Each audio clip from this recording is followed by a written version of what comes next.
Before I came to university, I was really anxious about how I was going to live independently, because obviously I'd never done it before. So I researched everything that I could to make sure that I was supported while I was here. I actually did my first degree at Birmingham, loved it so much I came back. The first time round I really struggled. I struggled with things like depression and anxiety. I struggled with meeting deadlines. I struggled with attendance. Now I know that all those things were part of my neurodivergence. So yeah, there were worries. I wanted to make sure that I was going to come out at the end having succeeded. So the main thing was my RAP, which is the reasonable adjustment plan. If I had any exams, I would be able to have extra time and rest break, meant that I could get extensions when I needed to on my assignments.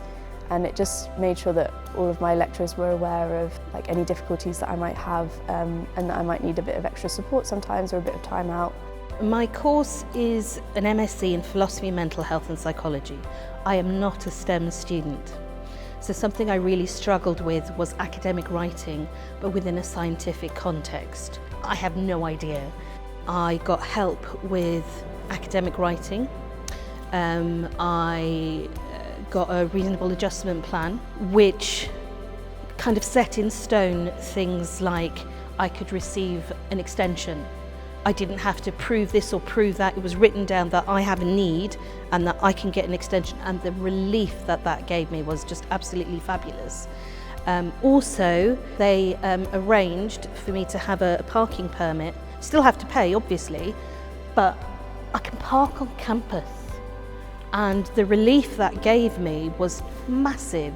You know, I had an escape route, and that was all thanks to them. The main thing for me was knowing that there was someone there that I could turn to.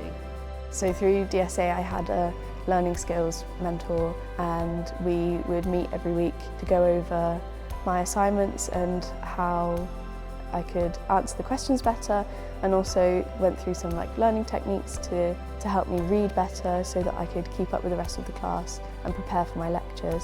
And then I also had a mentor who I would basically have a chat with weekly.